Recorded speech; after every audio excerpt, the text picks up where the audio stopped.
জীবনে আরেকটা জিনিস বলেন, আমাদের এই জীবনে অনেক কাজ করি আমরা। কারোর লক্ষ্য উদ্দেশ্য এমপি হওয়া, কারোর লক্ষ্য উদ্দেশ্য বড় ডাক্তার হওয়া, বড় লোক হওয়া, অনেক উদ্দেশ্য আছে। আমরা অনেক কিছু করি, কিন্তু আবার সবকিছু রেখেই চলে যেতে হয়, ঠিক না? আরেকটা জিনিস বোঝেন, দুনিয়াতে কেউ আপন হয় না। যে বউ আপন, 2 ঘন্টা আপন থাকেতে 4 ঘন্টা ঝগড়া করে, আছে না নেই? যে ছেলে আপন, সে 2 ঘন্টা কথা শুনে তো 4 ঘন্টা কথা শুনে না, ঠিক না বেঠিক? যে ভাই আপন, সে ভাই 2 ঘন্টা আপন আর 2 ঘন্টা পর।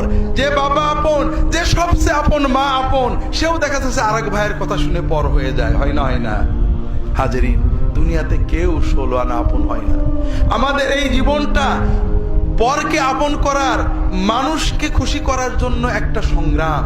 ছোটবেলায় বাবা মাকে খুশি করার চেষ্টা করেছি, পারিনি, কত মারছে, ঠিক না বেঠিক? বড় হয়ে বান্ধবীদের বন্ধুদের খুশি করার চেষ্টা করছি, থাকেনি, ঠিক না বেঠিক? বিয়ে করে বউকে স্বামীকে খুশি করার চেষ্টা করেছি, 16 আনা কখনোই হয়নি, ঠিক না বেঠিক?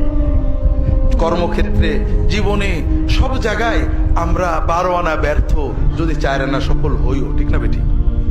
একজনই আছেন যাকে আপন করলে তিনি কখনো পর হন না, তিনি কে? আল্লাহকে আপন করতে পারলে সব সময় আল্লাহকে সাথে পাবেন। যদি আল্লাহকে আপন করে নিতে পারেন, আপনার বিপদে আপদে কষ্টে দুঃখে সব সময় মনে হবে আল্লাহ আপনার সাথেই রয়েছে। যে বেদনা কারোর কাছে বলা যায় না, বউয়ের কাছে বলা যায় না, মায়ের কাছে বলা যায় না, যে আনন্দে কাউকে শরীক করা যায় না, যদি আল্লাহকে আপন করতে পারেন, সেই আনন্দে আল্লাহকে শরীক করতে পারবেন, সেই বেদনার কথা আল্লাহর কাছে বলে বুকটাকে হালকা করতে পারবেন। কথাকে বুঝতে পেরেছেন? কাজেই ভাইয়েরা, আসেন না সবাই নিয়ত করি যে এত সহজ কাজ আমরা নিয়ত করলাম, আল্লাহ আমার বাকি জীবন যতটুকু আছে, 1 দিন হোক আর 100 বছর হোক, আমি তোমার ওলি হওয়ার চেষ্টা করব। আল্লাহ তাআলা সকলের নিয়ত কবুল করে নিন, আমিন।